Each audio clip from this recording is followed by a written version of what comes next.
আরে বিন্দু মাসি যে কি খবর? আপনি তো আর এখন বিন্দু মাসির হাতের পান খেতে আসেন না, তাই বাড়ি বয়ে আপনাকে পান খাওয়াতে এলো। সম্পর্কটা এখানেই শেষ করে দিলেন সামন্ত মশাই? এ তুমি কি বলছো মাসি? তোমার সঙ্গে আমার সম্পর্ক কি আজকে? আমি আগে যেমন তোমায় ভালোবাসতাম এখনো তেমনি ভালোবাসি। এর চেয়ে বেশি বলার আগে আপনার লোকদের সরে যেতে বলুন সামন্ত মশাই। দেখলে তোমার সঙ্গে আমার সম্পর্কটা এখনো কেমন মধুর।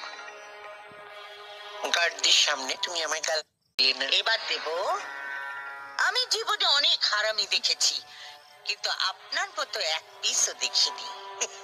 এই যে সাদা ধুতি পাঞ্জাবি পরে মন্ত্রী হয়ে হিল্লি দিল্লি ঘুরে বেড়াচ্ছেন, কার জন্যে?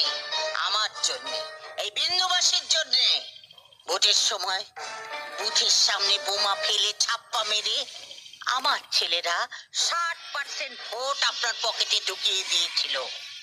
তারপর আপনি জিতেছিলেন, তারপর আপনি মন্ত্রী হয়েছেন।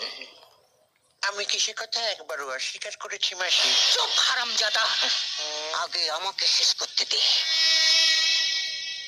আমাকে কথা দিয়েও টিকিটটা বাবলু কোলেকে পাইয়ে দিলি। বাবলু আর বড় কাছে মই লাগিয়েছিল। পার্টি প্রেসিডেন্ট নিজে ওর নাম প্রস্তাব করেছে। তবে আমিও বলে দিয়েছি, কর্পোরেশনের মেয়র কিন্তু মাসিকেই করতে হবে। গোটা শহরটা হবে তোমার। মেয়রের চেয়ারে বসে লুটে পুটে খাবে। তোর মেয়রের চেয়ারে আমি ইয়ে করি? বিন্দু মাসি কারো ভিক্ষে নেয় না। আপনার পার্টি আমাকে টিকিট দিক বা না দিক, ভোটে আমি দাঁড়াচ্ছি ওই বাবলু কোলের বিপক্ষে।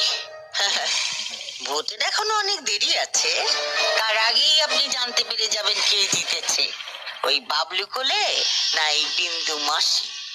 তারপর দেখ কেমন লাগে।